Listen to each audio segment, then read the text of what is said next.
if somebody doesn't get better, you know? Mm. What do you say? What if somebody doesn't get better? You know, it's interesting. We had this guy, Big Paul, who was drinking himself to death and came to the food pantry. And he was one of our early volunteers, and he worked with us for a long time. And he really loved to work with us. And he'd come and goof around, but sometimes he'd be like so drunk that he'd like fall down and wet himself, and then you'd have to drive him home. And a lot of people at the pantry, including a bunch of people who it had cost a great deal to get sober or clean themselves, were just like, ugh, I want to kill him. I can't believe he's doing this. Why doesn't he get better? And would yell at him or argue with him or try to fix him or take him to rehab or scold him or whatever. But Big Paul's idea of healing wasn't our idea of his healing. We thought his healing should look like him getting sober. He thought his healing was that every Friday he came here and people knew his name and gave him a hug and fed him and yelled at him. You know, that was what he wanted. And we never 86'd him. We made him go home if he was too drunk to literally stand up. But he wasn't barred from coming back. It wasn't conditional about him coming back. And he died last year. And we had his funeral at the pantry, in the middle of it, standing around the altar. It was kind of amazing and beautiful. And he was with us. He was with us the whole time. Imperfectly, right? Like, no, we're never healed perfectly on this side of the river. We're just healed towards something. Well, maybe not everybody's created in God's image, Sarah. Maybe everybody's not beautiful. Have you thought about that? You know, luckily Jesus has those weird Jesus goggles where he sort of looks at the homeliest, ugliest, nastiest people and says, oh, you're so cute, I love you. And when I'm lucky, I can sometimes like get a little glimpse of that. But mostly I go, oh, that one's ugly, I can't stand that one, right? But I don't think that's the way that God sees the world. I think God is like, I mean, if you look at like a mom who has a really homely baby and just thinks, oh, it's so cute, right? It's like my daughter's kindergarten teacher used to tell the kids, well, you know, you shouldn't call somebody ugly or stupid because when you love somebody, they look beautiful to you. And it's kind of true. When you love somebody, they look beautiful to you.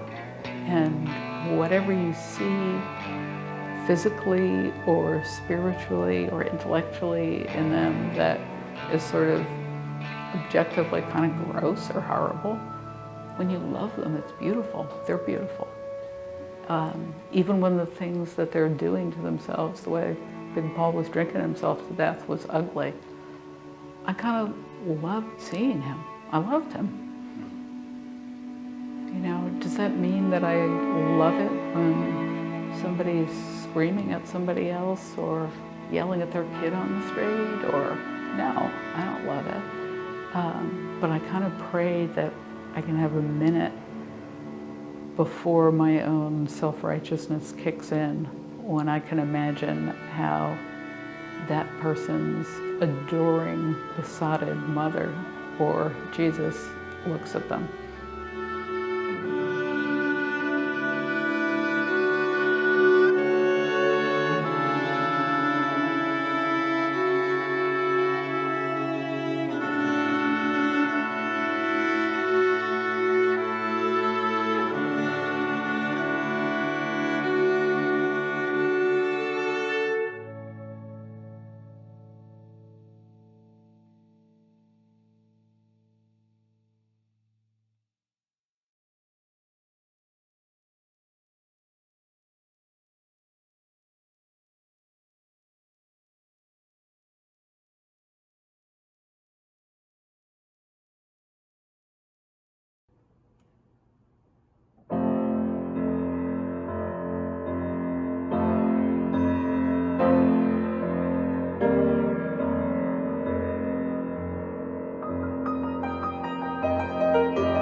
you.